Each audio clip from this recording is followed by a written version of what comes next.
ಇತ್ತೀಚೆಗಷ್ಟೇ ಅತ್ಯಾಚಾರ ಪ್ರಕರಣದಲ್ಲಿ ಜೈಲು ಪಾಲಾಗಿದ್ದಂತಹ ಮುನಿರತ್ನ ಅದಾದ ನಂತರ ಬೇಲ್ ಪಡೆದು ಈಗ ಹೊರಗಡೆ ಇದ್ದಾರೆ. ಹಾಗೆ ಸಾಕಷ್ಟು ಸುದ್ದಿಲಿರುವಂತಹ ಮುನಿರತ್ನ, ಯಾಕಂದ್ರೆ ಮೊನ್ನೆ ಕೂಡ ಅವ್ರ ಮೇಲೆ ಮೊಟ್ಟೆ ಎಸೆತದ ಒಂದು ಪ್ರಕರಣ ಆಯಿತು. ಅದನ್ನ ಇಟ್ಕೊಂಡು ಮುನಿರತ್ನ ಸಾಕಷ್ಟು ರಾಜಕೀಯವನ್ನ ಕೂಡ ಮಾಡಿದ್ರು. ನನ್ನ ಮೇಲೆ ಆಸಿಡ್ ದಾಳಿ ಆಗಿದೆ ಅನ್ನುವಂಥದ್ರ ಬಗ್ಗೆನೂ ಕೂಡ ದೂರು ಕೊಟ್ಟರು. ಇದಕ್ಕೆ ಸಂಬಂಧಪಟ್ಟಂತೆ ಡಿ.ಕೆ. ಸುರೇಶ್ ಕೂಡ ವಾಗ್ದಾಳಿಯನ್ನ ನಡೆಸಿದ್ದಾರೆ. ಇದೆಲ್ಲವೂ ಕೂಡ ಅವರದೇ ಕೃಪಾಪೋಷಿತ ಡ್ರಾಮಾ. ಸ್ಕ್ರಿಪ್ಟ್ ಬರೆಯೋದ್ರಲ್ಲಿ, ಕಥೆ ಮಾಡೋದ್ರಲ್ಲಿ ಅವರು ನಿಸ್ಸೀಮ್ರು. ಸೊ ಹಾಗಾಗಿ ಅವರೇ ಈ ರೀತಿಯಾಗಿ ಮಾಡಿದ್ದಾರೆ ಅನ್ನುವಂಥದ್ದು ಡಿ.ಕೆ. ಸುರೇಶ್ ಅವರ ಆರೋಪ. ಸೊ ಡಿ.ಕೆ. ಸುರೇಶ್ ಅವರ ಮೇಲೆ ಈಗ ಮುನಿರತ್ನ ಕೂಡ ಗರಂ ಆಗಿ ಪ್ರತಿಕ್ರಿಯೆಯನ್ನು ನೀಡಿದ್ದಾರೆ. ಇದೆಲ್ಲದರ ನಡುವೆ ಅತ್ಯಾಚಾರ ಪ್ರಕರಣದ ಸಂತ್ರಸ್ತೆ ಏನಿದ್ರು ಅವರು ಕೂಡ ಹೊರಬಂದು ಈಗ ಸವಾಲ್ ಹಾಕಿದ್ದಾರೆ ಮುನಿರತ್ನಗೆ. ಈ ಎಲ್ಲದರ ಬಗ್ಗೆ ಒಂದು ಡೀಟೇಲ್ ರಿಪೋರ್ಟ್ ಬನ್ನಿ ನೋಡೋಣ.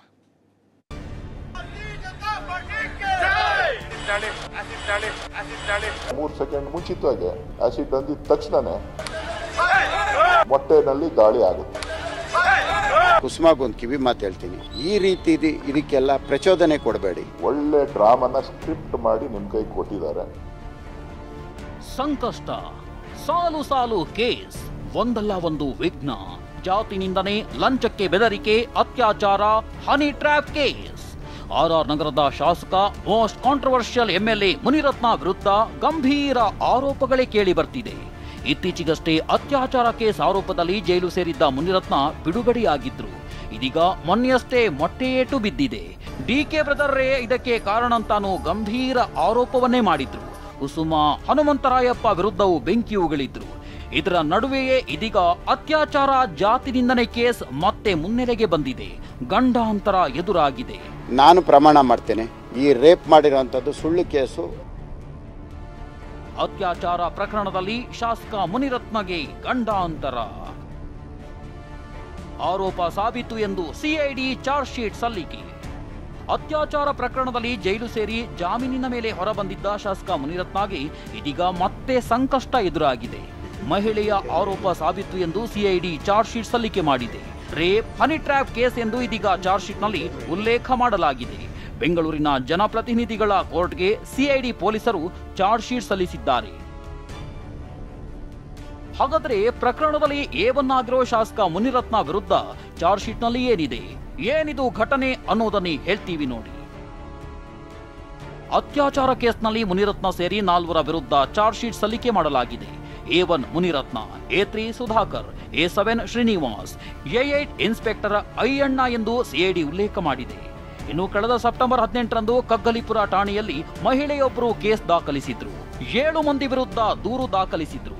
ಇದರ ಆಧಾರದ ಮೇಲೆ ತನಿಖೆ ನಡೆಸಿದ್ದ ಸಿಐಡಿ ಸುಮಾರು 146 ಸಾಕ್ಷಿಗಳನ್ನ ವಿಚಾರಣೆಗೊಳಪಡಿಸಿತ್ತು.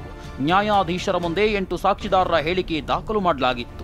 ಇದೀಗ ತನಿಖೆ ಸಂಪೂರ್ಣ ನಡೆಸಿದ ಸಿಐಡಿ ಆರೋಪ ಸಾಬೀತು ಎಂದು 2481 ಪುಟಗಳ ಚಾರ್ಜ್ ಶೀಟ್ ಅನ್ನ ಕೋರ್ಟ್ಗೆ ಸಲ್ಲಿಕೆ ಮಾಡಿದೆ.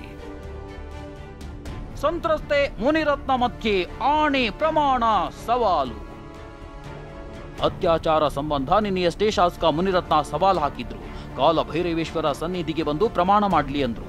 ಇದೇ ಸವಾಲು ಸ್ವೀಕರಿಸಿರೋ ಸಂತ್ರಸ್ತೆ ಆದಿಚುಂಚನಗಿರಿ ಮಠಕ್ಕೆ ಆಗಮಿಸಿ ಅತ್ಯಾಚಾರ ಆಗಿರೋದು ಸತ್ಯ ಅಂತ ಪ್ರಮಾಣ ಮಾಡ್ತೀನಿ ಅಂತ ಸಂತ್ರಸ್ತೆ ಸವಾಲು ಹಾಕಿದ್ರು. ಈಗ ನನ್ನ ಮೊಮ್ಮಗಳಿಗೆ 15 ವರ್ಷ, ನನ್ನ ಮೇಲೆ ಒಂದು ಸುಳ್ಳು ರೇಪ್ ಕೇಸ್ ಕೊಡಿಸಿದ್ರು. ಸುಳ್ಳಿಲ್ಲ, ನಿಮಗೆ ಗೊತ್ತಿಲ್ಲ, ಇದರಲ್ಲಿ ನೀವು ಶಾಮೀಲ್ ಆಗಿಲ್ಲ ಅಂದರೆ ಕಾಲಭೈರವೇಶ್ವರ ದೇವಸ್ಥಾನಕ್ಕೆ ನಾನು ಬರ್ತೀನಿ. ನೀವು ನಿಮ್ಮ ತಂದೆ ಬಂದು ನಮ್ಗೆ ಇದು ಯಾವುದು ಸಂಬಂಧ ಇಲ್ಲ, ರೇಪ್ ಕೇಸ್ ಕಂಪ್ಲೇಂಟ್ ಕೊಟ್ಟಿರೋಂಥವ್ರು ನನಗೆ ಗೊತ್ತಿಲ್ಲ ಅಂತ ನೀವು ಪ್ರಮಾಣ ಮಾಡಿ ನೋಡ. ನಾನು ಪ್ರಮಾಣ ಮಾಡ್ತೇನೆ, ಈ ರೇಪ್ ಮಾಡಿರೋಂಥದ್ದು ಸುಳ್ಳು ಕೇಸು ಅಂತ ನಾನು ಪ್ರಮಾಣ ಮಾಡ್ತೀನಿ, ನೀವು ಬನ್ನಿ. ನಿನ್ನೇನು ಮುನಿರತ್ನಮ್ಮ ಅವರು ಕರೆದಿದ್ದಾರೆ ಕಾಲಭೈರವನ ಮೇಲೆ ಆಣೆ ಮಾಡಿ ಅಂತ ಹೇಳಿಬಿಟ್ಟು. ನಾನು ಸಿದ್ಧ ಇದ್ದೀನಿ, ಕಾಲಭೈರವಂಗೆ ಹೋಗಬೇಕು ಅಂತ ನಾವೆಲ್ಲರೂ ಹೊರಟಿದ್ದೀವಿ. ಬನ್ನಿ ಮುನಿರತ್ನ ಅವರೇ, ನಾವು ನಿಮಗೋಸ್ಕರ ಕಾಯ್ತಿರ್ತೀವಿ. ನಾನು ರೆಡಿ ಇದ್ದೀನಿ, ನನ್ನ ಮೇಲೆ ಅತ್ಯಾಚಾರ ಆಗಿದೆ, ನೀವು 8 ಸ್ಟ್ರಾಪ್ ಮಾಡಿಸಿರೋದು ಸತ್ಯ ಅಂತ ಅಂದ್ಬಿಟ್ಟು ನಾನು ಭೈರವನ ಮೇಲೆ, ನನ್ನ ಮನೆ ದೇವರು ಕಾಲಭೈರವ, ನಾನು ಭೈರವ ದೇವರು ಒಕ್ಲವಳಾಗಿದ್ದೀನಿ, ನಾನು ಆಣೆ ಮಾಡೋಕ್ಕೆ ರೆಡಿ ಇದ್ದೀನಿ. ಇನ್ನು ಕುಸುಮ ವಿರುದ್ಧ ಶಾಸಕ ಮುನಿರತ್ನ ಸಿಡಿದೆದ್ರು. ಪ್ರಚೋದನೆ ಕೊಡೋದು ಬೇಡ, ಎಲ್ಲವನ್ನೂ ನಾನು ಹೈಕಮಾಂಡ್ ಗಮನಕ್ಕೆ ತಂದಿದ್ದೇನೆ ಅಂತ. ನಾನು ವಿರೋಧ ಪಕ್ಷದವರಿಗೆ ಮತ್ತೆ ಇಲ್ಲಿನ ಶಾಸಕರಾಗಲೇಬೇಕು ಅಂತ ಆಕಾಂಕ್ಷಿಯಾಗಿರ್ತಕ್ಕಂತಹ ಒಂದು ಹೆಣ್ಣು ಮಗಳು ಕುಸುಮಾಗೊಂದು ಕಿವಿ ಮಾತು ಹೇಳ್ತೀನಿ, ಈ ರೀತಿ ಇದಕ್ಕೆಲ್ಲ ಪ್ರಚೋದನೆ ಕೊಡಬೇಡಿ. ನೀವು ವಿದ್ಯಾವಂತರು ಅಂತ ಹೇಳ್ಕೊಂಡಿದ್ದೀರಿ. ಸಿ.ಟಿ. ರವಿ ಅವರು ನನ್ನ ಮೇಲೆ ಹಲ್ಲೆ ಮಾಡಿದ ಕೂಡಲೇ ದೂರವಾಣಿ ಕರೆ ಮಾಡಿದ್ರು. ಪ್ರಜಾಪ್ರಭುತ್ವ ವ್ಯವಸ್ಥೆಯಲ್ಲಿ ದೌರ್ಜನ್ಯ, ದಬ್ಬಾಳಿಕೆ, ಗೂಂಡಾಗಿರಿ ತುಂಬಾ ದಿನ ಉಳಿಯಲ್ಲ. ನಿಮ್ಮ ಜೊತೆಗೆ ನಾವಿದ್ದೀವಿ. ಈಗಾಗಲೇ ದೆಹಲಿ ಮಟ್ಟದಲ್ಲೂ ಸಹ ಎಲ್ಲರ ಗಮನಕ್ಕೂ ತಂದಿದ್ದೀನಿ. ನಡೀತಾ ಇರೋಂಥ ಇಲ್ಲಿನ ಎಲ್ಲಾ ವಿಷಯಗಳನ್ನು ಸಹ ದೆಹಲಿಗೆ ತಲುಪಿಸ್ತಾ ಇದ್ದೀನಿ. ಮುನಿರತ್ನ ವರ್ಸಸ್ ಡಿಕೆ ಸುರೇಶ್ ಮಧ್ಯೆ ಮೊಟ್ಟೆ ಕದನ. ಶಾಸಕ ಮುನಿರತ್ನ ಮೇಲೆ ಮೊಟ್ಟೆ ಎಸೆತ ಪ್ರಕರಣದಲ್ಲಿ ಯಾರ ಕೈವಾಡ ಅಂತ ಇನ್ನೂ ಬಯಲಾಗಿಲ್ಲ. ಆದರೆ ಆರೋಪ ಪ್ರತ್ಯಾರೋಪ ದೂರು ಕೊಡೋದು ಜೋರಾಗೇ ನಡೀತಿದೆ. ಇದೀಗ ನಂದಿನಿ ಲೇಔಟ್ ಪೊಲೀಸರು ಸ್ಥಳ ಮಹಜರು ನಡೆಸಿದ್ದಾರೆ. ಮುನಿರತ್ನರಿಂದ ಹೇಳಿಕೆ ವಿಡಿಯೋ ರೆಕಾರ್ಡ್ ಮಾಡಿಕೊಂಡಿದ್ದಾರೆ. ನನ್ನ ಮೇಲೆ ದಾಳಿ ಸಂಚು ಅಂತ ಶಾಸಕ ಮುನಿರತ್ನ ಆರೋಪ ಮಾಡಿದ್ರು. ಇದಕ್ಕೆ ಕೌಂಟರ್ ಕೊಟ್ಟ ಡಿಕೆ ಸುರೇಶ್ ಡ್ರಾಮಾ ಸ್ಕ್ರಿಪ್ಟ್ ಅಂದ್ರು.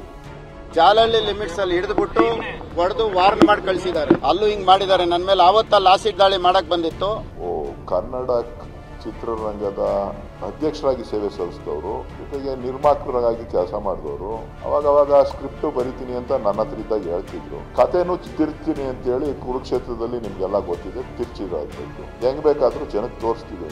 ಕನ್ನಡ ಚಿತ್ರರಂಗದಲ್ಲಿ ಇತ್ತೀಚೆಗೆ ಸಿನಿಮಾಗಳು ಕಡಿಮೆ ಆಗ್ಬಿಟ್ಟಿದೆ. ಒಳ್ಳೆ ಸಿನಿಮಾಗಳಿಲ್ಲ ಅಂತ ಹೇಳಿ ನಾನೇ ಯಾಕೆ ನಟನೆ ಮಾಡಬಾರ್ದು ಅಂತ ಹೇಳಿ ಒಳ್ಳೆ ಡ್ರಾಮನ ಸ್ಕ್ರಿಪ್ಟ್ ಮಾಡಿ ನಿಮ್ ಕೈ ಕೊಟ್ಟಿದ್ದಾರೆ. ನನ್ನ ಕೊಲೆಗೆ ಡಿಕೆ ಸುರೇಶ್ರೇ ಕಾರಣ ಅಂತ ಶಾಸಕ ಮುನಿರತ್ನ ಆರೋಪಿಸಿದ್ರು. ಇದಕ್ಕೆ ವ್ಯಂಗ್ಯವಾಡಿದ ಡಿಕೆ ಸುರೇಶ್ ಆಸಿಡ್ ಅಂತ ಹೇಳಿ 3 ಸೆಕೆಂಡ್ಗೆ ಮೊಟ್ಟೆ ದಾಳಿ ಅಂದ್ರು. ನನ್ನನ್ನು ಇವ್ರು ಕೊಲೆ ಮಾಡ್ತಾರೆ. ಕೊಲೆ ಮಾಡಿದಾಗ ಕಾನೂನನ್ನ ನಮ್ಮ ಮಾಧ್ಯಮದವರು ಇದನ್ನ ಎತ್ತಿಡಿರಿ. ಈ ಕೊಲೆಗೆ ಪ್ರಮುಖ ಕಾರಣಕರ್ತರು ಡಿಕೆ ಸುರೇಶ್, ಡಿಕೆ ಶಿವಕುಮಾರ್, ಕುಸುಮ, ಹನುಮಂತರಾಯಪ್ಪ, ಕೆಲವು ರೌಡಿಗಳು. ಎಷ್ಟು ಚೆನ್ನಾಗಿತ್ತು ಅಂತ ಅಂದ್ರೆ ಆ ವಿಡಿಯೋ ಆಸಿಡ್ ಅಂತಿದ್ದಂಗೆನೇನೆ 3 ಸೆಕೆಂಡ್ ಮುಂಚಿತವಾಗಿ ಆಸಿಡ್ ಅಂದಿದ ತಕ್ಷಣನೇ ಮೊಟ್ಟೆನಲ್ಲಿ ದಾಳಿ ಆಗುತ್ತೆ. ಮುನಿರತ್ನ ತಲೆಗೂದಲು ಸುಟ್ಟಿದೆ ಎಂದಿದ್ದ ಸಂಸದ ಡಾಕ್ಟರ್ ಮಂಜುನಾಥ್ಗೂ ಡಿಕೆಸು ಡಿಚ್ಚಿ ಕೊಟ್ರು. ಅವರು ಏಕಾಏಕಿ ಇದ್ದಾಗೆ ನಮ್ಮ ತಲೆ ಹಿಂಭಾಗಕ್ಕೆ ಜೋರಾಗಿ ಪೆಟ್ಟು ಬೀಳ್ತು. ಆ ಸಂದರ್ಭದಲ್ಲಿ ಒಂಥರ ಉರಿ ಬಂತು ಅಂತ, ಆವಾಗ ಕೂದಲು ಕೂಡ ಬಂತು ಅಂತ. ಸಾಮಾನ್ಯವಾಗಿ ಅಂದರೆ ಮೊಟ್ಟೆ ಜೊತೆ ಇನ್ನೇನಾದರೂ ಒಂದು ಗಟ್ಟಿ ಪದಾರ್ಥ ಏನಾದರೂ ಬಿದ್ದಿದೆಯಾ ಗೊತ್ತಿಲ್ಲ. ಅದು ಬಿಗ್ ಹಾಕೊಂಡಿದಾರ ಅಥವಾ ಒರಿಜಿನಲ್ ಅಂತ ನೀವು ಸ್ವಲ್ಪ ಹೋಗಿ ತಲೆ ಜುಟ್ಟ ಚೆಕ್ ಮಾಡಿ. ಯಾಕಂದ್ರೆ ಡಾಕ್ಟರ್ ಹೇಳಿದ ಮಾತು ನಂಬಲೇಬೇಕಲ್ಲ ನೀವು. ಬಿಜೆಪಿ ಶಾಸಕ ಮುನಿರತ್ನಗೆ ಸಂಕಷ್ಟದ ಮೇಲೆ ಸಂಕಷ್ಟ ಎದುರಾಗ್ತಿದೆ. 4 ಪ್ರಕರಣ ಗಂಡಾಂತರ ತಂದಿಟ್ಟಿದೆ. ಎಸ್ಐಟಿ ತನಿಖೆ ಆಗ್ತಿದೆ. ಯಾವಾಗ ಏನ್ ಬೇಕಾದ್ರೂ ಆಗಬಹುದು. ಇದೀಗ ಜಾತಿ ನಿಂದನೆ ಹಾಗೂ ರೇಪ್ ಆರೋಪ ಸಾಬೀತು ಎಂದು ಸಿಐಡಿ ಚಾರ್ಜ್ ಶೀಟ್ ಸಲ್ಲಿಸಿರೋದು ಟೆನ್ಷನ್ ತಂದಿಟ್ಟಿದೆ. Bureau report, TV9.